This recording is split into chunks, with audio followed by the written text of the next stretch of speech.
Your husband died owing me $5 million. The air was heavy with the sickly sweet scent of wilting lilies when Simon Blackwood pushed open the heavy oak doors of the cathedral. His shout sliced through the respectful silence like shattered glass. Evelyn Pierce turned slowly, her piercing green eyes locking onto him with a glacial intensity that would make a lesser man retreat. She didn't cry, she didn't tremble. She simply smiled. It was that cold, contained smile that usually precedes the worst natural disasters. Candles flickered against the cold stone walls, hot wax dripping into uneven pools on the golden candelabras. The smoke of incense fought against the overpowering perfume of white roses stacked high around the closed mahogany casket. Evelyn felt a bead of cold sweat trace a line down her spine, her simple black cotton dress clinging to her skin, while the elite of the city around her showed off bespoke suits and understated jewelry that cost the price of a downtown condo. Beside her, Grace covered her mouth with trembling hands, whispering hurried prayers that no one was listening to. But Evelyn wasn't there just to bury Robert. Over the last 48 hours, she had excavated the truth. She opened her worn leather handbag and pulled out a silver flash drive. She raised it above her head like someone brandishing a loaded weapon. "You want to talk about debts, Simon?" Her voice echoed firmly through the central nave. The crowd held its breath in unison. Father Michael clutched his crucifix against his chest, sweating cold, knowing that scandals in this historic parish stained decades of untouchable reputation. Grace twisted her embroidered handkerchief until it nearly tore, terrified because she needed that life insurance payout to save her clinic that was sinking under bank debts. Oliver, the 32-year-old son, clenched his knuckles white with tension because he loved his dead father but hated lies more than he cherished memories. Everyone had something to lose. Everyone was staring at Evelyn, but this story didn't start at that tension-filled memorial service in the wealthy district. It began 9 years ago at an exclusive wine gala where Evelyn signed her fate on linen cocktail napkins. It continued 6 months ago when Robert fell off a yacht in the open ocean and vanished without leaving a body. And it reached its breaking point 48 hours ago when she cracked his laptop password and discovered that trust kills faster than betrayal. Subscribe now and hit the bell icon. Every week I tell real stories of women who turn the tables. Don't miss a single one. Your transformation might start right here. To understand how Evelyn would project those emails onto the church's giant screen, how she would make Simon run under a hail of booze and cell phone flashes, you need to know 3 stories. The story of 9 years ago, when she trusted too much. The story of 6 months ago, when she lost everything. And the story of 2 nights ago, when she decided that truth was worth more than peace. It all started on a rainy April night in 2015. 9 years ago, Evelyn woke up every day at 6 in the morning. Her house in a quiet suburb was modest, but it possessed a hydrangea garden she cultivated herself with the patience of someone planting futures. At 49, her graying hair fell in natural waves to her shoulders. Her green eyes saw past the social masks people wore. Her calloused hands betrayed years of cooking for the family, scrubbing dishes, building a home with her own fingernails. She always wore pastel tones, flowing skirts that hid the soft curves of maturity, but she carried an innate elegance that new money can't buy. The neighbors called her Saint Evelyn. She volunteered at the soup kitchen every Friday night. She mediated disputes between couples in the neighborhood. Her loyalty was legendary. She never abandoned those she loved, even when she should have. But this trait had a dark twin: blind trust. A dangerous naivety that made her ignore red flags the way one ignores smoke before a fire. She had already forgiven past partners for disappearing acts, for small lies that turned into monsters. At 20, she had lost her parents in a car crash. She was left alone with an old suitcase and debts that devoured her future. No one helped her. No one stayed. She erected emotional walls so high even she couldn't scale them. "I will never depend on anyone again," she swore as she paid the final funeral bill. But loneliness hurts more than fear. When she met Robert, she saw in him the safe harbor she never had. Her dream was ridiculous to anyone watching from the outside. A vintage red suitcase bought on a trip to Paris 30 years prior. It was stored in the back of the closet under blankets that smelled of mothballs. Inside, airline tickets she never used, folded maps of places she never visited. Evelyn would touch the worn handle sometimes alone and whisper, "One day." But that day never came. There was always a reason. Work, marriage, responsibilities. The suitcase was her symbol of denied freedom. Everything changed at a wine festival. Evelyn bumped into a man with an impeccable salt and pepper beard. He was 45, with brown eyes that seemed to guard interesting secrets. He was holding 2 glasses of Pinot Noir. "I'm sorry, ma'am," he said, smiling, "but you look like you need a toast to life." She laughed for the first time in months. That loose, uncalculated laugh that only comes out when the soul lowers its guard. They talked for hours. He spoke of imports, of trips to Napa Valley, of how he built a company from scratch.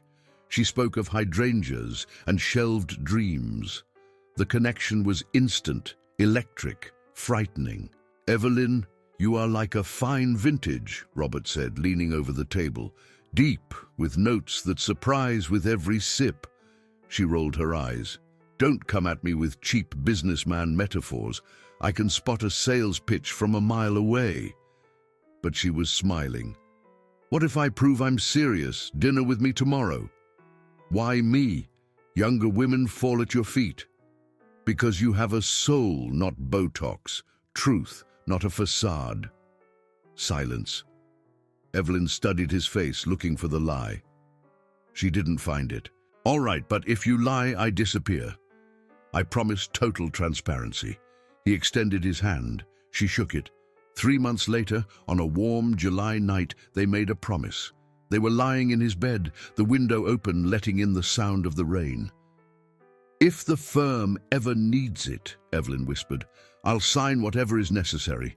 I trust you." Robert kissed her like someone sealing a sacred pact. "I will never let you down." Words that would later turn into chains. The firm, Pierce and Blackwood Partners, occupied 3 floors of a glass-walled building in the financial district. Evelyn stepped in there for the first time and smelled the money. Imported coffee in Italian machines, genuine leather in the lobby sofas, the hum of confident voices, the rhythmic click of high heels on marble floors, phones ringing in corporate harmony. Everything there screamed success. The hierarchy was crystal clear. Simon Blackwood, the partner, closed deals with the subtlety of a shark. Robert charmed clients with charisma and calculated smiles. Evelyn? She hosted dinners, poured coffee, smiled in the right places. A decorative piece on their chessboard. The rules of that world were simple and cruel. Loyalty above all. Secrets are the currency of power. Never question the numbers. Trust the partners. Evelyn didn't fit in. She was too much of an outsider, too domestic, too honest for an environment where every handshake hid a knife. But she tolerated it. For love. "Trust is a luxury item here," she whispered to herself, inhaling the expensive scent that permeated the air conditioning. The signs started subtly. One night, Evelyn woke up thirsty. She went down to the kitchen and saw a light on in the home office. Robert was sitting in front of the computer, fingers flying over the keyboard, mass-deleting emails. The blue light of the screen illuminated his tense face. He didn't notice she was there, standing in the doorway, watching. Evelyn decided not to ask. Trust doesn't question. Trust believes. She went back to bed with a tightness in her chest. Tell me in the comments which city you're watching from. Seriously, I read them all, and make a point to reply with love.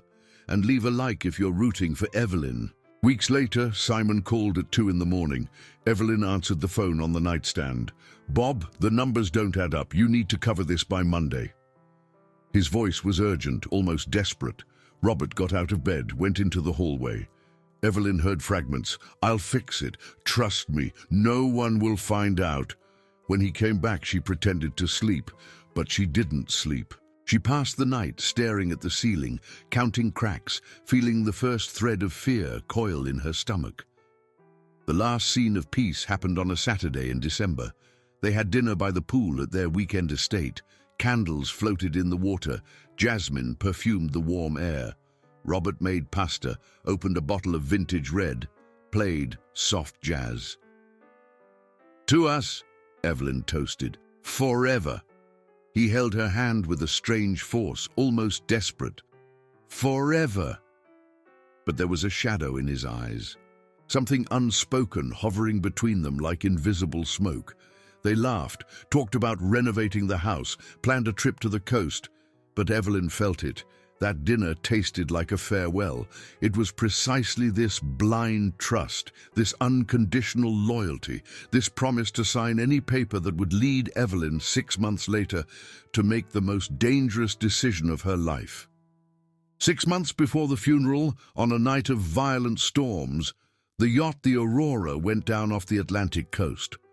Robert was alone, or at least that's what the official report said. Winds of 60 miles per hour, 15-foot waves, zero visibility.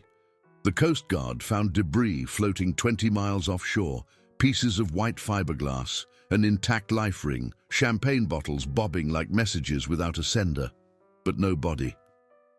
Robert Pierce was officially declared dead by presumed drowning. Evelyn received the news by phone at 6 in the morning, still in her nightgown.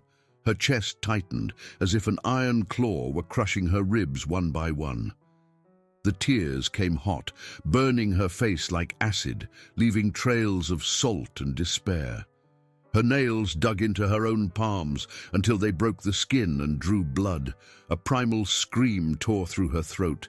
An animal sound she didn't know existed inside her, echoing off the empty walls of a house that suddenly felt too big. She fell to her knees on the cold kitchen floor, the freezing tiles against her bare legs, her body shaking violently in uncontrollable spasms. Oliver arrived running, found her like that, broken into pieces on the floor. He held his mother in his arms while she repeated endlessly, "He's gone. He left me. He went away." The memorial service happened a week later, an empty casket because there was no body to bury. The church was half full, people in black suits murmuring empty condolences. It was there that Simon appeared for the first time since the accident. He entered through the side door, not the main one, as if he wanted to avoid unnecessary attention. He walked straight to Evelyn, who was sitting in the front pew next to Oliver and Grace. He didn't offer a hug. He didn't offer condolences. He threw a folder of documents onto the wooden bench with a dry thud that made several heads turn. "He owed me everything, Evelyn. 5 million in unpaid contracts, investments that never returned, promises that turned to dust." Simon's voice was cold as ice, with no trace of compassion or empathy. "You were married to him. You signed the papers. You are legally co-responsible. Are you going to assume the debts, or do you prefer I take everything you have?" He tossed the papers in her direction. Contracts, receipts, spreadsheets full of red numbers bleeding off the pages. In the back of the church, old employees and locals who had helped with the search shook their heads in silent disapproval. Oliver stood up abruptly, fists clenched, ready to go after Simon. Grace pulled her nephew back, whispering low, "Not here, not now." But her eyes said something else. "This isn't right. None of this is right." Evelyn didn't cry in that moment. Her tears dried instantly, replaced by something harder and colder. She picked up the documents with hands that no longer trembled. She flipped through page after page, recognizing her own signature in places she didn't remember signing. Loan agreements, bank guarantees, co-signing on business deals she had never heard mentioned. "I need time to review this," she said with a steady voice that surprised even herself. "You have 30 days. After that, I file a lawsuit and take everything. The house, the car, even the pots in the kitchen. Robert destroyed me. Now it's your turn to pay." Simon turned his back and walked out of the church without looking back, leaving a trail of awkward silence and judgmental stares. That night, alone in Robert's office, Evelyn made her first decision. She wasn't going to just accept it. She wasn't going to sign anything else without understanding exactly what was happening. She hired a discreet lawyer, Mr. Caldwell, recommended by a friend from church. She paid using the emergency savings she kept in a separate account. She refused to sign any paper Simon sent. Every call from him was ignored, every email deleted without reading. But doubt began to grow like a weed in an abandoned garden. What if it was all true? What if Robert really had hidden monumental debts from her? Evelyn's mind worked non-stop, processing terrible possibilities. What if the yacht crash wasn't an accident? She thought one night, lying in the empty bed that still smelled of his cologne. No, Robert loved me. He would never fake his own death. He would never leave me like this. But the doubt had already planted deep roots. That look at the last dinner, he knew something was going to happen. He was saying goodbye. She shook her head violently, trying to expel traitorous thoughts. "I need concrete proof before I go completely crazy." 2 weeks after the empty funeral, Evelyn gathered her courage and went to the offices of Pierce and Blackwood. She entered using the key card she still had, rode up the mirrored elevator where she saw her own tired reflection, aged 10 years in 2 weeks. She knocked on Simon's door without announcing herself. He was on the phone, jacket thrown over the chair, white shirt sleeves rolled up. He hung up when he saw her enter. "I came to demand detailed explanations about this fabricated debt." Evelyn placed the folder on his mahogany desk, arms crossed in a defensive posture. "I want to see the accounting books. I want to talk to the CFO. I want every penny justified before I sign anything." Simon laughed. It wasn't a laugh of humor, but of pure contempt. He opened a drawer and pulled out another folder, even thicker. "It's all here. Legal contracts, notarized with your authenticated signature. Recognize it?" He spread documents across the table like someone dealing marked cards. And there it was, her signature, repeated dozens of times, on contracts she never read, on guarantees she never understood. "You signed everything Robert asked, didn't you?" The obedient wife. Trusting. Idiot. Evelyn felt the floor disappear beneath her feet. She picked up one of the contracts with trembling hands. The date, 3 years ago. She really had signed it. She vaguely remembered. Robert asking for, "Just a quick signature, honey. Company bureaucracy." She trusted. She didn't read. She didn't question. "Even if I signed, prove that the money was actually used as the contract specifies. Prove there was no embezzlement." She returned his gaze without flinching, refusing to show the panic that was growing. "You have 30 days turning into 26. By then, I expect full payment or an asset transfer agreement. Otherwise, the courts decide. And I guarantee it won't be in your favor." Simon picked up the phone again, ignoring her as if she had already left. Evelyn walked out of that office with shaky legs but steel determination. In the parking garage, sitting inside her car with the doors locked, she called Mr. Caldwell. "He froze my accounts," the lawyer informed her before she could even ask. "He got an injunction alleging flight risk of capital. You don't have access to anything in a joint name." "The house?" Evelyn asked, her voice finally breaking. "In the company's name, technically. Robert used it as collateral on one of the loans. I'm sorry, Evelyn." She hung up and screamed inside the empty car. She punched the steering wheel until her hands hurt. Then she cried. Not delicate tears, but violent sobs that shook her entire body, leaving her exhausted and hollow. Oliver appeared half an hour later, tracking her phone. He knocked on the glass. "Mom, open up, let's go home." When she unlocked the door, he got into the passenger seat and hugged her. "Mom, run away from all this. Let's leave. Sell what we can, take what we can, and disappear. Start over far from here. This Simon is dangerous." "I'm not running." Evelyn wiped her face with the back of her hand. "Your father didn't raise a coward. My father created an indebted widow," Oliver retorted with bitterness that cut deep. "Let me help you. Let me fight this with you." Grace called that night, offering financial help that Evelyn knew her sister-in-law didn't have. "I can lend you 10,000. It's all I have in savings. I know it's little, but keep your money, Grace. You have the clinic to run. I'll handle this alone." Evelyn hung up before emotion could take over again. It was while digging through old boxes in Robert's home office that she found the first loose thread in the tapestry of lies. A flash drive forgotten in the back of a locked drawer whose key was taped under the desk. Evelyn plugged it into the old laptop Robert used before buying the new one. Files appeared, old emails. One in particular caught her eye. Sender, Simon Blackwood. Subject, Cayman diversion. Date, 2 years ago. "Rob, I transferred the 300,000 to the offshore account as agreed. When do we split it? I can't hold this alone for long." Evelyn reread it 3 times. Diversion, offshore, split. So they were both stealing, Robert and Simon together? She printed the email, photographed it with her phone, sent a copy to her own email on 3 different accounts. Evidence, small but real. The next day, the bomb exploded publicly. Simon filed the formal lawsuit. Local newspapers picked it up. "Defaulter widow of drowned businessman, liable for millions."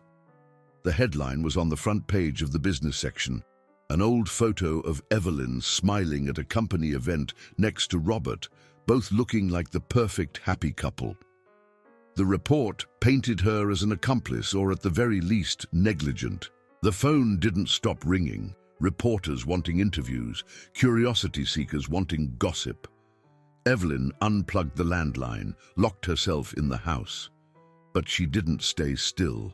She continued investigating. She discovered that Simon had recorded her call, asking for more time to review the contracts, editing it to sound like an admission of guilt. He was building a solid case against her, brick by brick. Oliver couldn't take it. He took the original audio that Evelyn had saved, the one where Simon clearly threatened to take everything, and posted it on social media.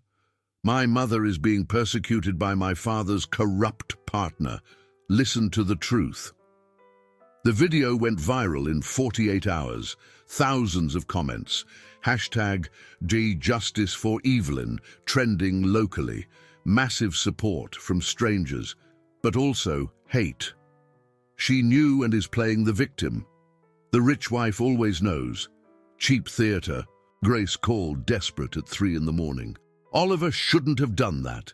Now Simon will sue you for defamation too. This will only make everything worse." She was crying, voice choked with real panic. Mr. Caldwell confirmed her fear. "Leaking evidence before the trial weakens our case legally. Simon has already filed for emotional damages. We are fighting on 2 fronts now." Father Michael appeared at Evelyn's house unannounced, bringing homemade soup and a prayer book. "The parish is praying for you. You are not alone in this war." He sat in the living room, refusing to leave until she ate at least 1 bowl. Sometimes God allows storms to reveal who we really are on the inside. But the revelation that would change everything arrived on a common Tuesday. Evelyn was reviewing Robert's life insurance documents when she realized it. The payment hadn't been released. Reason, suspicion of fraud. The insurance company was investigating. Body never found in suspicious circumstances. A private investigator, hired by the insurer, left a card in her mailbox. "I need to speak with you. I have important information." They met at a discreet diner downtown. The investigator, a man in his 50s with a worn leather briefcase, went straight to the point. "Mrs. Pierce, what if your husband is alive? What if the crash was staged?" I've seen cases like this. Big debts, even bigger life insurance, convenient death without a body.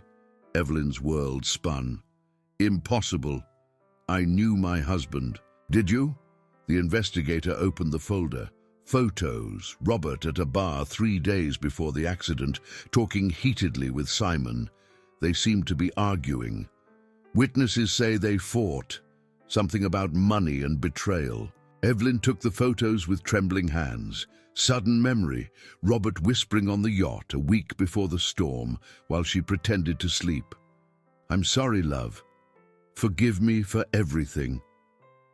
At the time, she thought she was dreaming. Now the memory gained the sinister weight of an early confession. Oliver leaked this information too.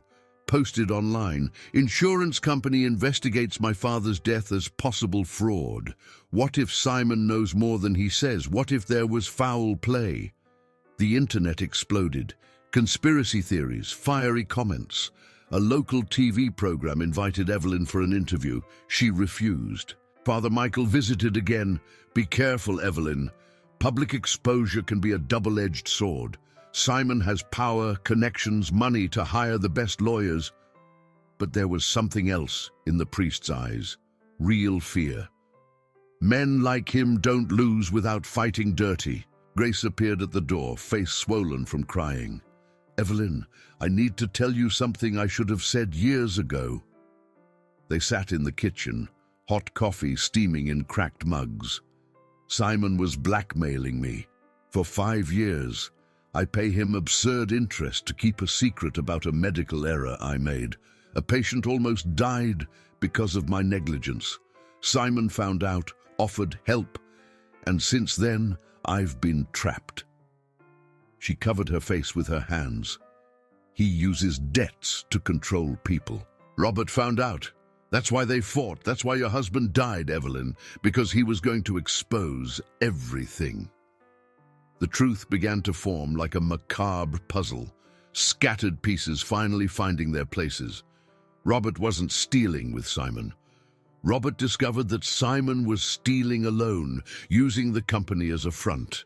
He wanted to confront him, maybe threatened to go to the police, and Simon eliminated the problem in the most definitive way possible.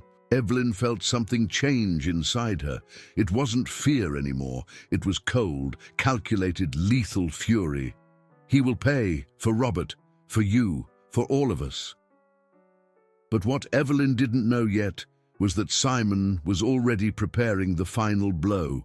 And in 72 hours, at the official memorial that would finally be held, everything would crumble before she could act. Or so Simon believed.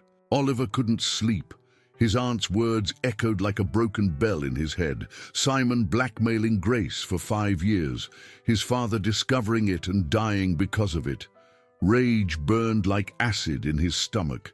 The next morning, without telling Evelyn, he went to Grace's clinic, found her in the empty office, organizing files with shaking hands. Aunt Grace, I need to see the documents, everything you have on Simon. Grace hesitated, eyes red from sleepless nights. Oliver, this is dangerous. He has lawyers. I don't care. Show me. She locked the office door and opened the safe hidden behind a diploma frame. Inside, a brown envelope full of papers yellowed by time. Loan agreements with loan shark interest rates, handwritten threats, compromising photos of Grace leaving a hotel with a married patient taken by a PI hired by Simon. He said he would send them to the medical board if I didn't pay. I lost count of how much I've given him. 50,000? 100,000? I became a slave. Oliver photographed every page with his phone, jaw clenched with hate. This is extortion, federal crime. He's going to pay for this too. But Grace grabbed her nephew's arm with desperate strength. If you expose this, my career is over. The medical error was real, Oliver. A man almost died because I was exhausted and prescribed the wrong dosage. I deserve punishment. You deserve justice, not eternal blackmail. Let me handle this. Oliver left the clinic with new ammunition. Simon wasn't just destroying Evelyn, he was destroying the entire family, piece by piece, using debts and secrets as ropes to slowly hang them. Evelyn spent the next night looking at old photo albums she hadn't opened in years. Her face at 20, too thin, eyes too big, still carrying the fresh grief of her parents. The memory returned with brutal clarity, as if it had happened yesterday and not 3 decades ago. The night of the accident. She was waiting for her parents to return from the theater, sitting at the window of the tiny apartment they shared. Torrential rain washing the streets. 11 at night, midnight, 1 in the morning. The phone finally rang, but it wasn't their voice. "Ms. Evelyn Pierce, this is the state police. You need to come to General Hospital immediately. There's been an accident." The taxi ride seemed to take an eternity. When she arrived, a young doctor with a blood-stained coat was already waiting with the death sentence. "I regret to inform you, head-on collision, instant. They didn't suffer."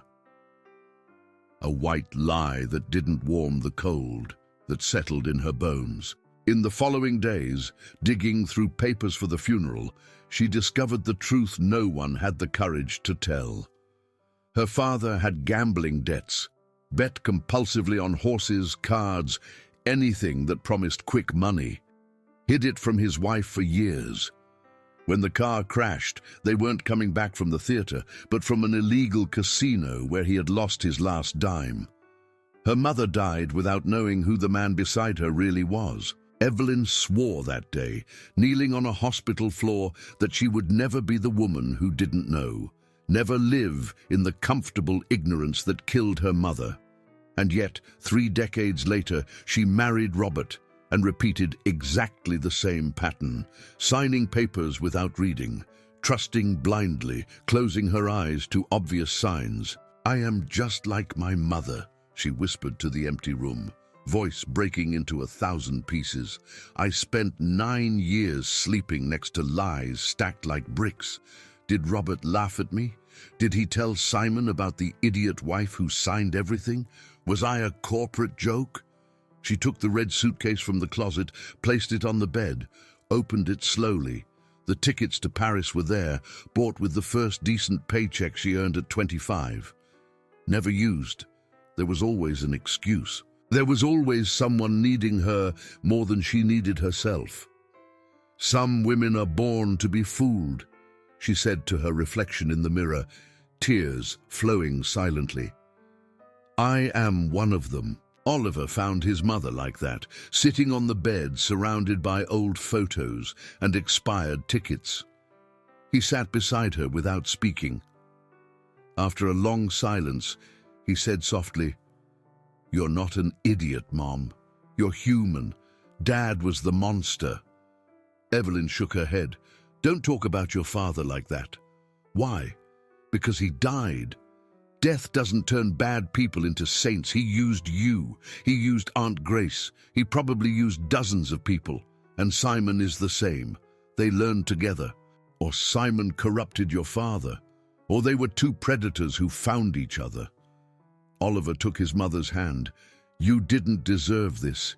You deserved a man who valued your loyalty, not one who exploited it. But now you have a choice. Drown in guilt or get up and fight." Evelyn wiped her tears with the back of her hand. "You're right. No more grief. No more guilt. Now it's war." Simon Blackwood sat alone in the penthouse apartment he rented downtown. Bitter irony, he built a real estate empire, but didn't own a home. Everything was in the company's name, the offshore, the shell companies. He opened a desk drawer and took out a faded photo, him and his ex-wife Margaret, on their wedding day 20 years ago. She died of cancer 8 years later. During the incredibly expensive treatment, Simon asked Robert for help. "We're partners, brothers in battle. Lend me the money, I'll pay in 6 months. Robert lent it, but charged interest, high interest. Business is business, Simon. Family doesn't pay my bills. When Margaret died, Simon owed $300,000. Robert took their condo as payment, the condo where Margaret had lived, where they dreamed of having children, where she died in the master bedroom Simon could no longer step foot in. "He destroyed my life when I needed him most," Simon whispered to the photo, smiled in my face and ripped away the last thing that mattered. "This debt Evelyn is going to pay, it's a lie, I know. But he owed me much more than money. He owed me humanity." A flashback from 5 years ago showed the turning point. Simon discovered by accident that Robert was embezzling money from the firm, client funds being redirected to personal offshore accounts. He confronted his partner in the empty office after hours. "You're stealing, for years, and I'm going to the police." Robert laughed, that loose, confident laugh of someone who knows they hold better cards. "Are you? With what proof?" "All the papers have your signature too, Simon. I'm smart like that. If I go down, you go down with me. Even deeper because I'm the charismatic one. You're the executioner. Guess who the jury will hate more?" Simon realized he was trapped, an accomplice forced into crimes he didn't commit, so he changed strategy. If he couldn't take Robert down, he would control the people around him. Grace was first, then others. He wove a web of control using the same methods Robert used on him, debts and fear. But now, looking at Margaret's photo, Simon felt something different. Exhaustion.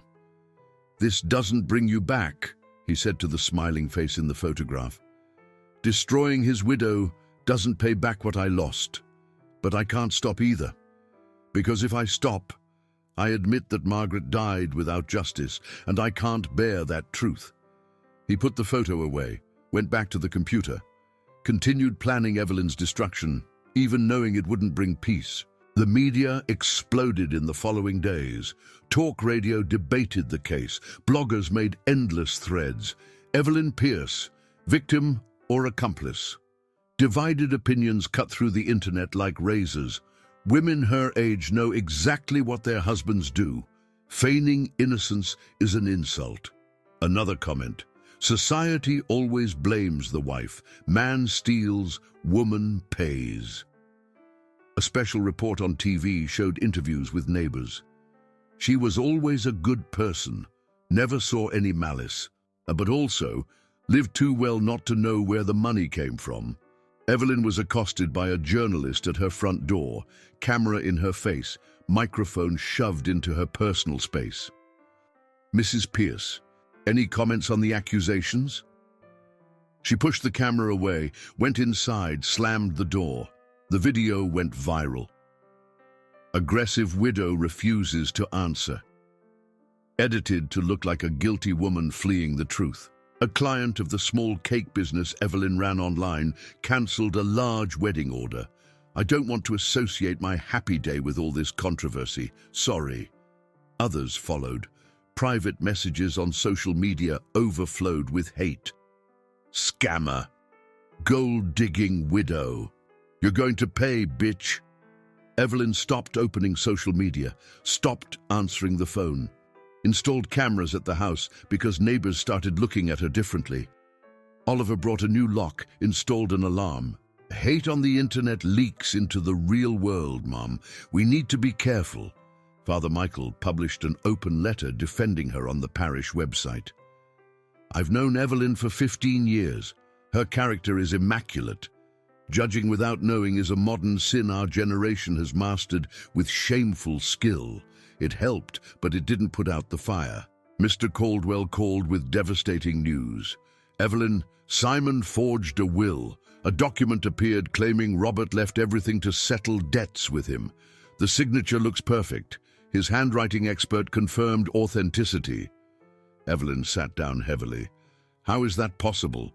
Robert wouldn't leave a will excluding me." "Professional forgery, or..." The lawyer hesitated. "Or he really did this before he died." The possibility cut like glass. "I need counterproof, independent analysis." "It's going to cost $20,000. Do you have it?" Silence. "I'll get it," Evelyn lied. She didn't have it, but she would find a way. Oliver suggested selling jewelry, furniture, everything. Pool the money, do the analysis, prove it's fake. Grace offered the 10,000 she had again. This time, Evelyn accepted. Pride didn't pay lawyers, but she was still 10,000 short. Thought about taking a loan, but banks had already blocked her credit. Simon had fingers everywhere. The following Tuesday, Evelyn tried to access the company's physical safe, where she knew Robert kept original documents. She used a code he thought she didn't know, but Simon had changed the locks. Alarm blared shrilly. Security guards appeared in seconds, grabbed her by the arm, dragged her out.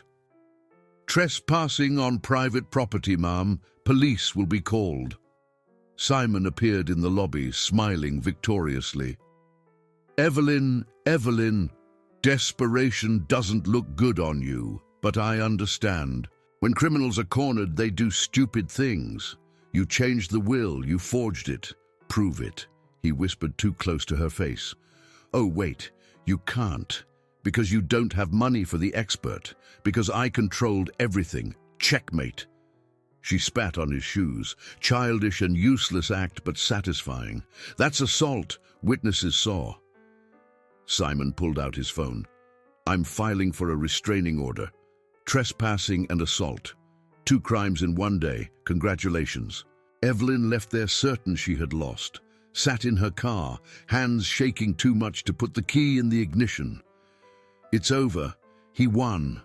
I'm going to jail, lose everything, and Oliver will be left alone paying debts that aren't his." The darkness was complete, without a crack of light, until the phone vibrated. Unknown number. She almost ignored it, but answered. "Evelyn Pierce?" Female voice, young, nervous. "Yes, who is this?" "My name is Rachel Hayes. I was an employee at Pierce & Blackwood until Simon fired me 3 months ago. I know things that can destroy him, and I want to help." They met at a discreet bakery in a neighborhood neither frequented. Rachel was 45, short blonde hair, tired blue eyes. She placed a silver flash drive on the scratched Formica table. "Everything is here. Emails Simon doesn't know I copied before being fired. Recordings of calls I made when I suspected something was wrong. Conversations between him and Robert in the last 2 years. Proof of embezzlement, extortion, forgery, everything." Evelyn took the flash drive like one takes a sacred relic. "Why are you doing this?" "Because he destroyed my career. I was the scapegoat when an audit got too close. Fired me alleging incompetence, spread rumors I stole money. I haven't been able to get a job for months. No one hires me. My name is Mud." Rachel's eyes filled with held-back tears. "He does this to everyone. Uses people and then discards them. But he forgot I was responsible for the backups. I have copies of everything." Evelyn opened the flash drive on the old laptop she brought. Files and files. Emailed from 2 years ago. Robert to Simon. "I discovered the diversion from account 4478. You are stealing. I will expose you if you don't stop." Simon's reply. "Expose? With what proof? I'll drag you down with me and you know it." Audio recording, Simon speaking on the phone. "If she doesn't pay, I'll invent another crime. The judge is a friend of mine. He signs what I ask." Scanned document showing the fake will in stages of creation, with Robert's signature being digitally copied. "My God," Evelyn whispered, "this is a full confession." "It is, and more. In the file yacht, there is proof he was on the boat the day of the storm. Harbor logs show 2 men boarded. Only Robert was declared dead." Evelyn froze. "Simon killed my husband. I can't prove murder, but I can prove he lied about not being there. The rest, the police investigate." "Why didn't you go to the police yourself?" Evelyn asked, still suspicious. "Because he has contacts. Police chiefs in his pocket, judges having lunch at his house, me alone, unemployed, with no credibility. I'd be crushed. But you, the widow with a son, with the media already interested, you have a stage. Use it." Rachel stood up to leave. "Expose him publicly first, where he can't cover it up. Then call the police, make it impossible to hide." She left the flash drive on the table and walked out the back door. Evelyn sat there for an hour, reviewing every file. She had it all, absolutely everything to destroy Simon. The question was where and when. The official memorial service would happen in 48 hours. Church packed, media present, large screen installed to project photos of Robert. What if instead of photos, she projected the truth?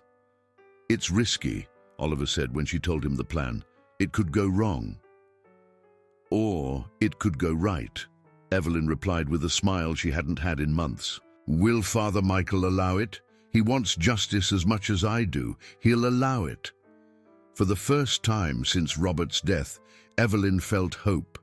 Real, solid, warm in her chest. Simon Blackwood had built an empire of lies on a mountain of broken bodies. But he forgot that widows have little to lose and everything to avenge. In 2 days, his fall would be public, recorded, irreversible. Or at least that was what Evelyn hoped, because what she didn't know yet was that Simon had prepared a final blow. And in 24 hours, before the funeral even happened, everything would crumble in ways she couldn't foresee.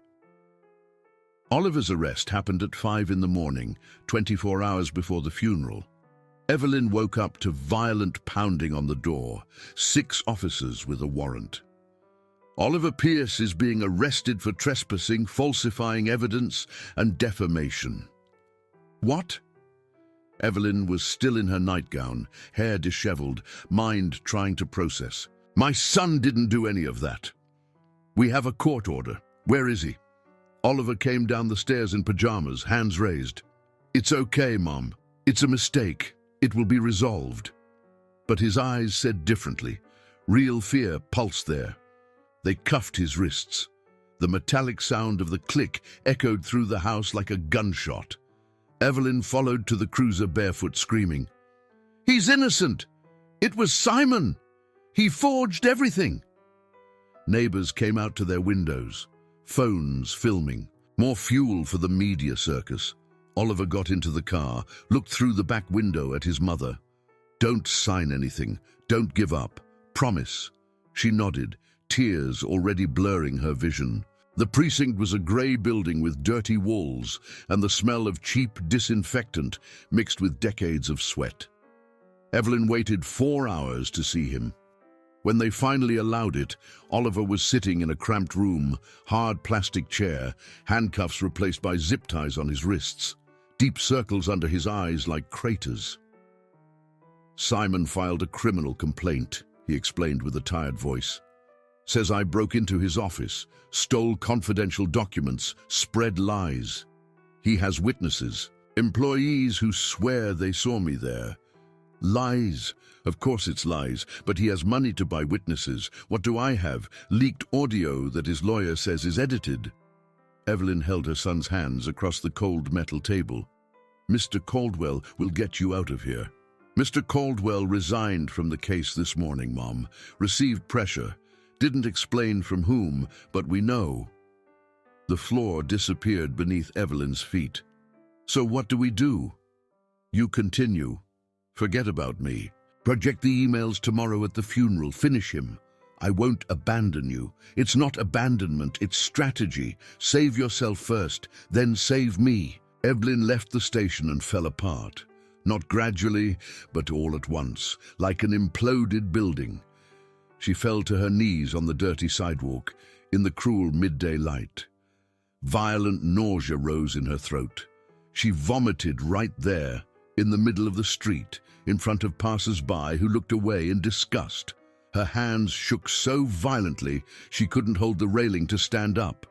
Cold sweat soaked her cotton blouse, sticking to her body like a second cold skin. Blurred vision, black spots dancing, high-pitched ringing in her ears, drowning out traffic sounds. Heart racing so hard it physically hurt in her chest, as if it were going to explode and scatter rib debris across the pavement. My son is paying for my mistakes, because I was an idiot, because I trusted, because I signed without reading. She tried to breathe, but air wouldn't reach her lungs. Full panic attack. body doubled over in pain that had no physical origin. Father Michael appeared. She didn't know how. Someone must have called. He lifted her with surprising strength for a 65-year-old man, put her in his car, drove to the church. They sat on a wooden pew in the empty nave, heavy silence of broken promises all around. Evelyn cried endlessly, violent sobs shaking her shoulders. "I destroyed my son. He's in jail because of me, for trying to defend me." "No," the priest's voice was firm. "He is in jail because Simon Blackwood is a criminal who uses a corrupt system in his favor. It's not your fault." "Yes, it is. I signed those papers. I trusted blindly. You loved. Love isn't a crime, Evelyn. But blindness is stupidity." He took her hands, calloused and cold. "You are not your mother." Evelyn stopped crying, looked at him. "How?" "You told me, years ago. About your parents, the accident, the hidden debts. I remember every word, and I know you carry that fear ever since. Fear of repeating her pattern. But listen closely." He leaned in. "Your mother died without knowing the truth. You found out. Your mother didn't fight because she didn't have a chance. You are fighting tooth and nail. It's not the same story, but the ending is the same. Alone, destroyed, paying for men's mistakes. The ending hasn't been written yet." Father Michael squeezed her hands. "You rebuilt your life at 20, completely alone, without help. That strength didn't evaporate. It's sleeping. Wake it up." "How? Oliver is in jail. Mr. Caldwell quit. Grace is too terrified to help. The media hates me. Half the country thinks I'm a criminal. And the other half is rooting for you." He let go of her hands, stood up, walked to the altar, came back with an old Bible. "David versus Goliath. Story we tell children. You know why it resonates? Because giants always seem invincible until they fall. Simon is a giant. You are David. But David had something Goliath didn't." "God?" "No.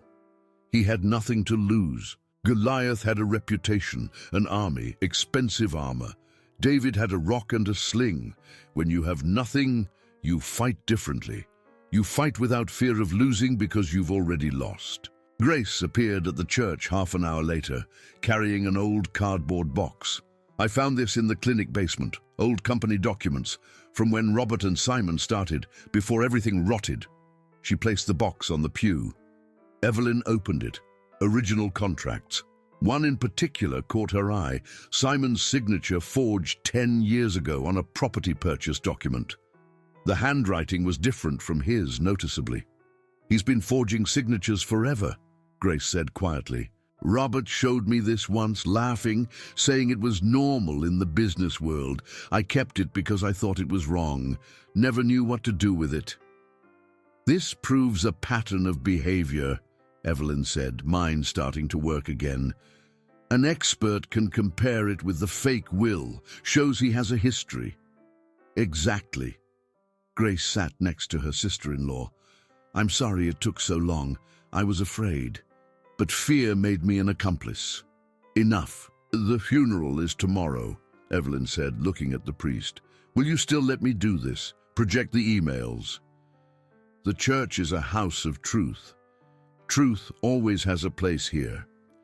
There will be a scandal, police, confusion. I've had weddings cancelled, baptisms turned into brawls, confirmations with fainting spells. I can handle a scandal if it's for justice." He smiled wearily. "Besides, I'm 65.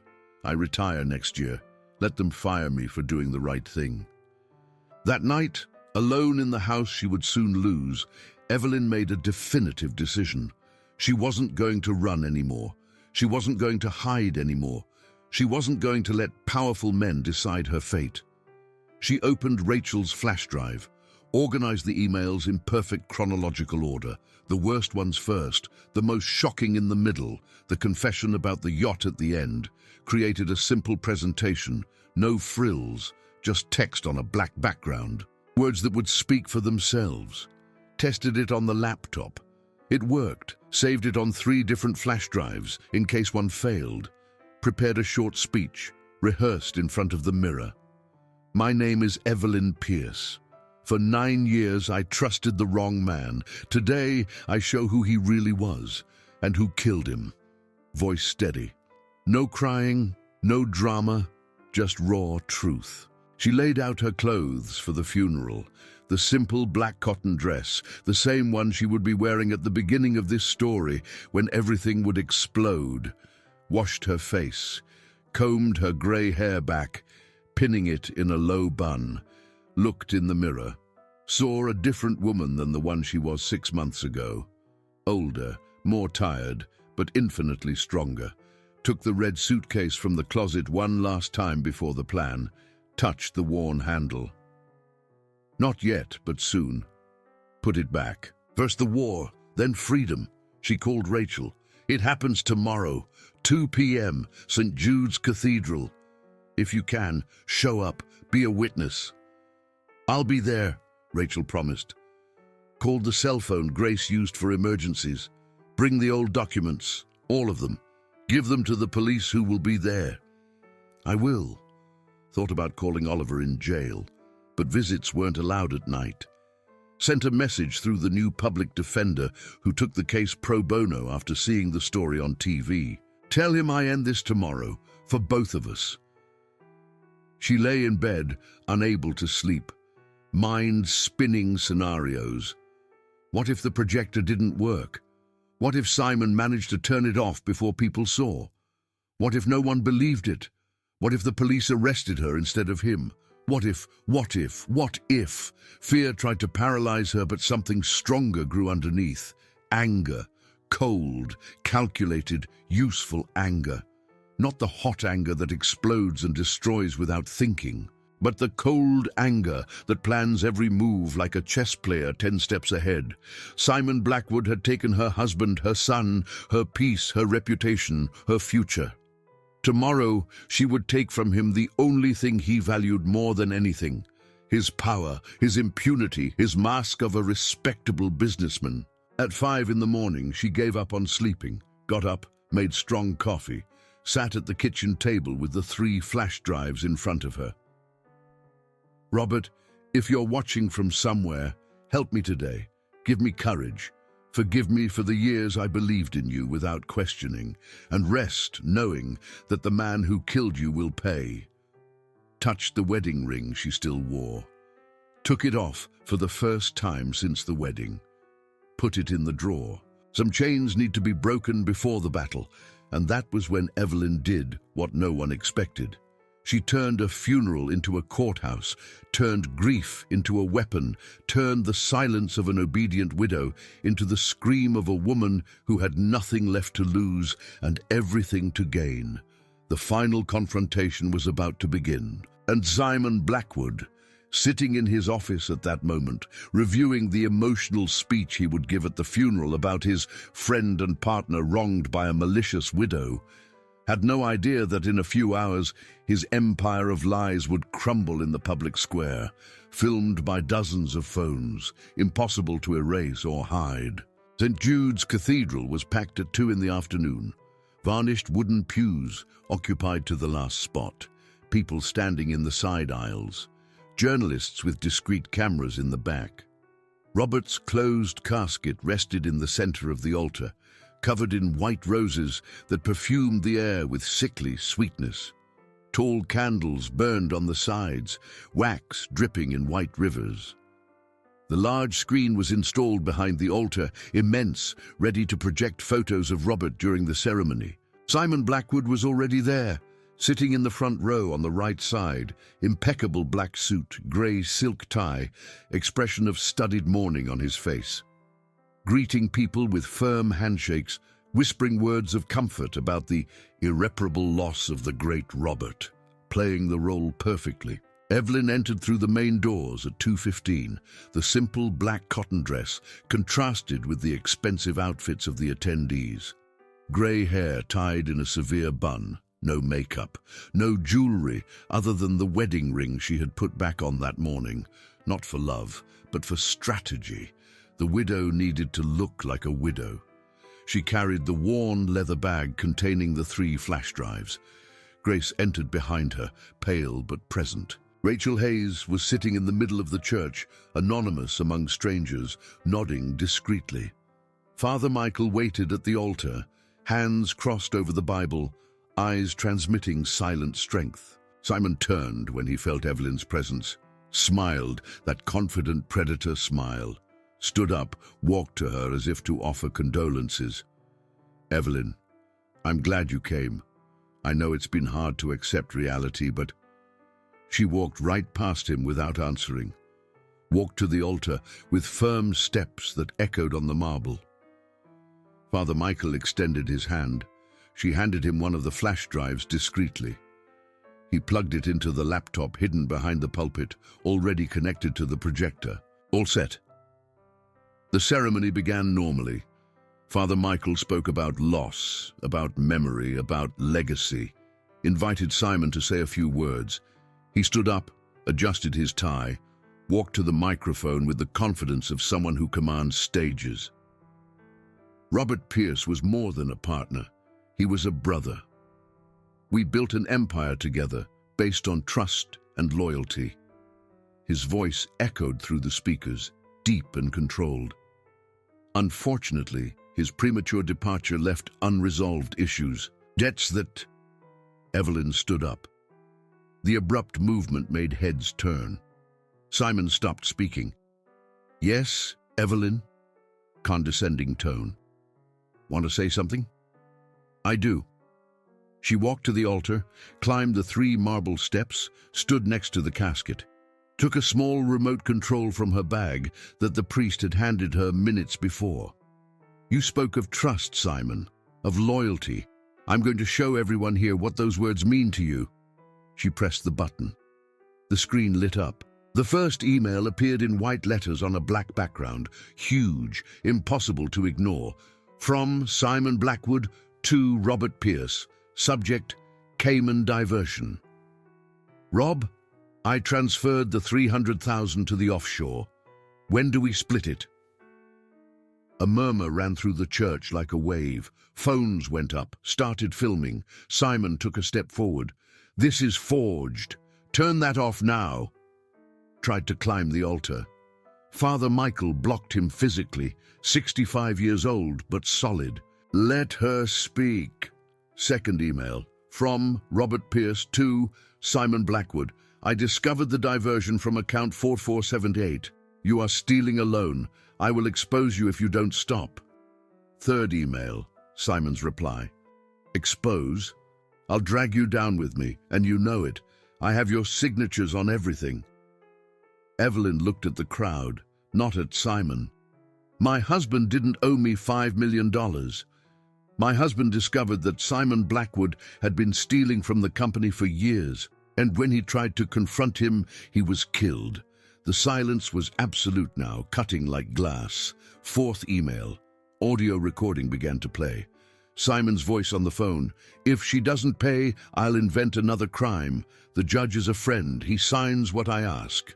Laughter in the background. Fifth image, the fake will in stages of creation, layers of Photoshop visible, Robert's signature being digitally copied. "Lies!" Simon shouted, voice losing composure. "She hacked my files, forged everything."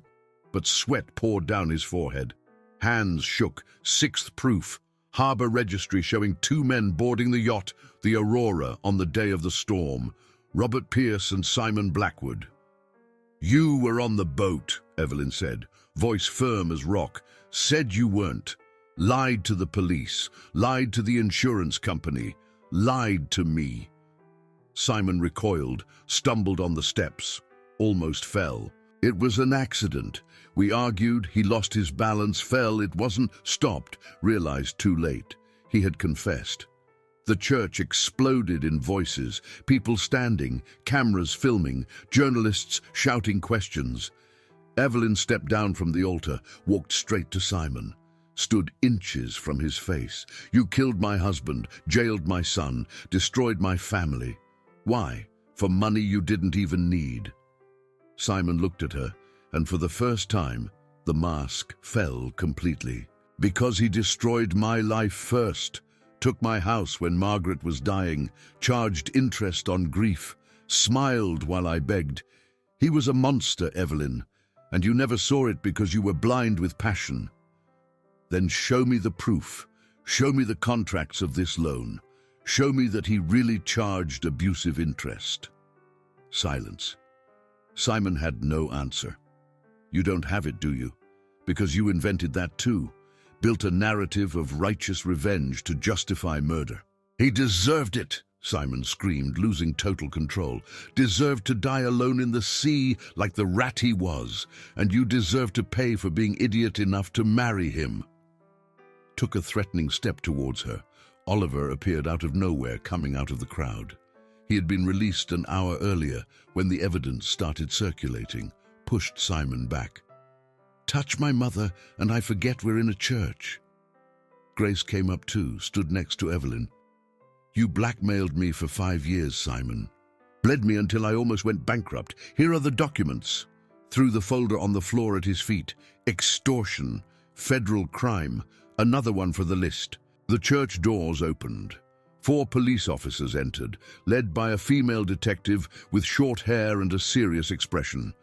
Simon Blackwood, you are under arrest for suspicion of manslaughter, concealment of a corpse, forgery, extortion, and fraud.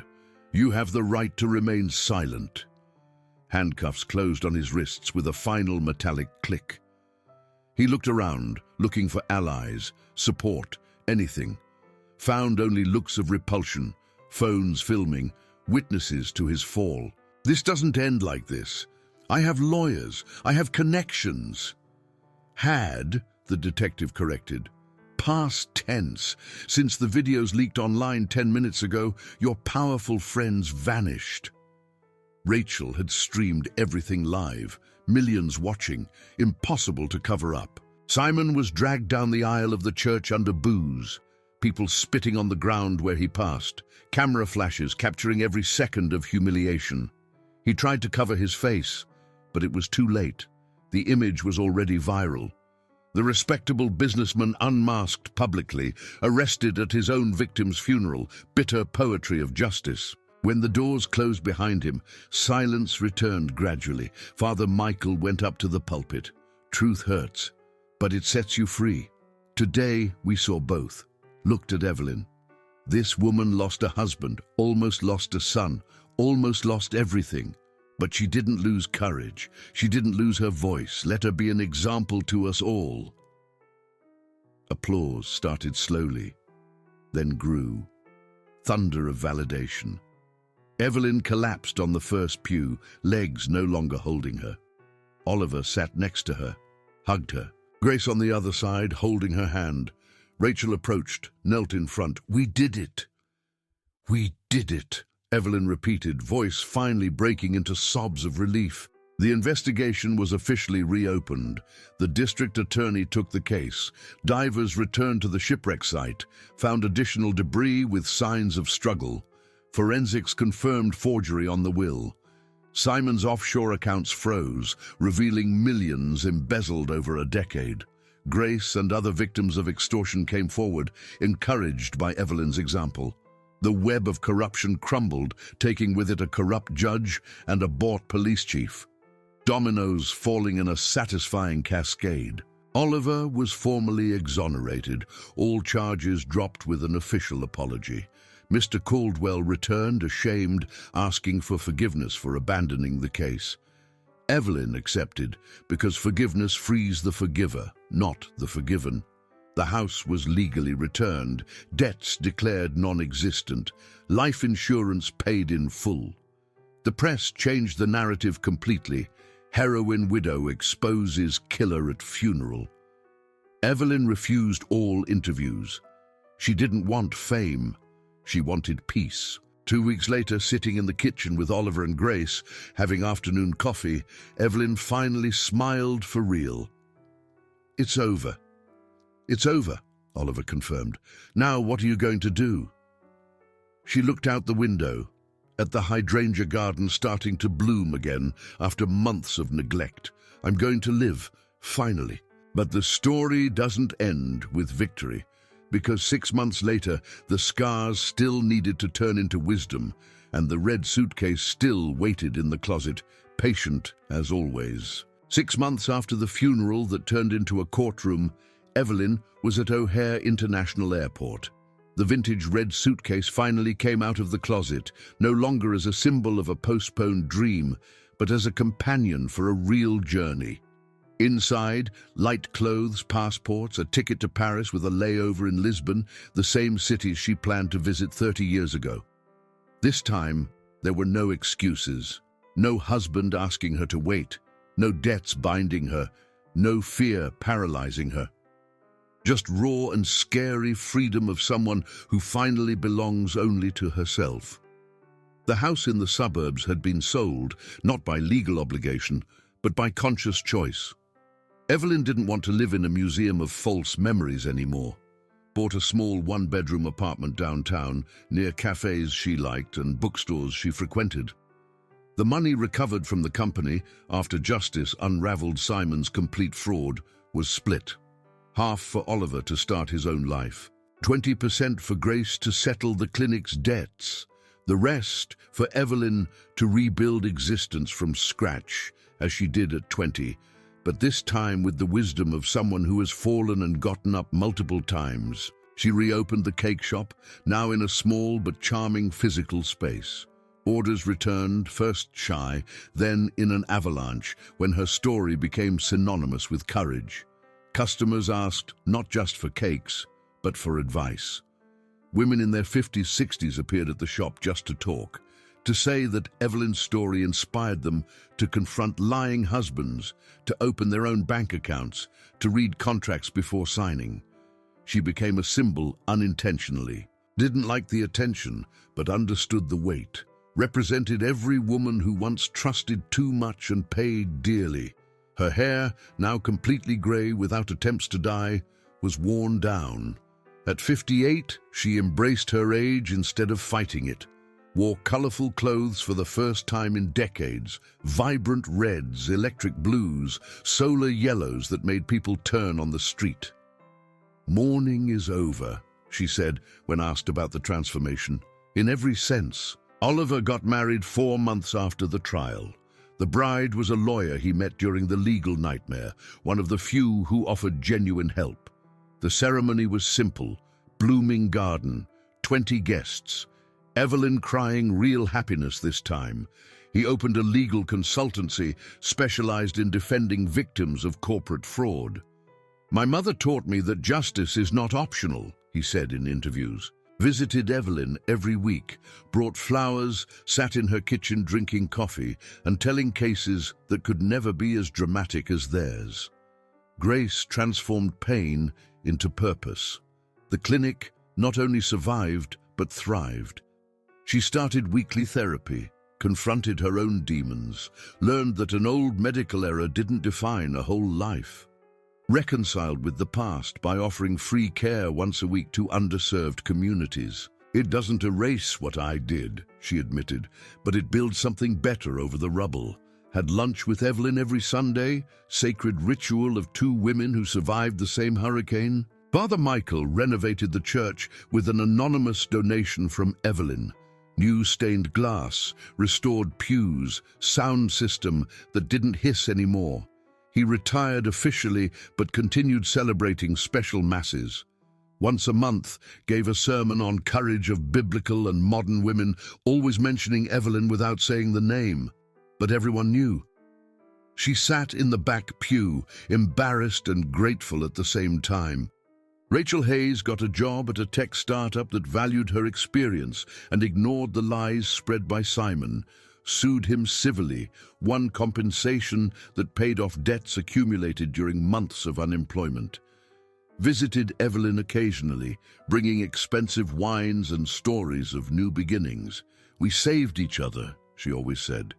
Neither would have made it alone. Simon Blackwood was serving a 12-year sentence for manslaughter, concealment of a corpse, extortion, forgery, and fraud. Appeals denied. Expensive lawyers didn't save him when evidence was insurmountable mountains. Evelyn never visited him, had no forgiveness to offer, nor hate to feed. He simply ceased to exist in her narrative. Page turned and book closed. Evelyn was now in the garden of the old house, the one she sold months ago. The new family living there invited her for tea, recognizing her from TV. The hydrangeas she planted years ago bloomed lush, purple and pink, mixed in an explosion of life. She touched the soft petals, smiling. Oliver was beside her, hands in his pockets. "Miss it, Mom?" "The house? Not a bit." "Dad? The Robert you thought you knew?" Evelyn thought before answering. "No. I miss the woman I was before discovering who he really was. But I don't want to be her again. She was naive. I am wise." "And the future you planned together?" "No, because now I plan better futures. Alone. And they are mine, not borrowed, not conditional. Mine." She closed the gate of the old house, turned her back without looking back. The red suitcase was in the trunk of the car. Paris waited. Lisbon after. Maybe Kyoto next year.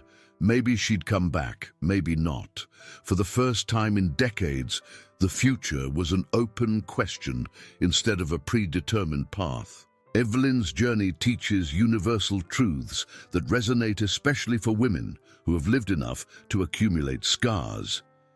Starting over at 50, 60 is not failure. It is distilled courage. Trusting is not weakness. It is an act of faith. But trusting blindly is negligence with one's own soul. Loyalty to oneself always, always must come before blind loyalty to others. Aging is not losing your voice. It is finally discovering that you always had one and can use it as a weapon or as a cure. How many of us signed documents without reading because loving meant trusting without questioning? How many discovered secrets that cracked the foundations of entire lives? How many have read suitcases stored away, shelved dreams waiting for permission that will never come from others, only from ourselves? Evelyn represents reconstruction that is possible for anyone. Doesn't need a dramatic funeral or a jailed villain. Just needs a firm decision. No more. Robert had truth as his final legacy, not gilded lies. Simon pays decades for crimes of years. Evelyn liberated not only herself, but Grace, Oliver, Rachel, all the women who watched and thought, if she could do it, I can. And you? Have you ever signed something for love without reading the fine print? Have you discovered that the person sleeping next to you is a complete stranger? Do you have a red suitcase, literal or metaphorical, waiting for courage you think you don't possess? Postponed trip? Dreams shelved by promises of someone who never intended to keep them? Freedom you postpone because fear paralyzes? Share your story in the comments below. Your words might be exactly the push another woman needs to hear today to take the first step towards her own liberation. We are not alone in this journey. Our generation is rewriting endings we were told were immutable. Subscribe to the channel, leave a like so more women find this story, hit the bell so you don't miss out. Next week, the heiress who fooled the billionaire grandfather and discovered the secret will. Always remember, your signature has power. Use it wisely, never blindly. See you soon and safe travels wherever your red suitcase takes you.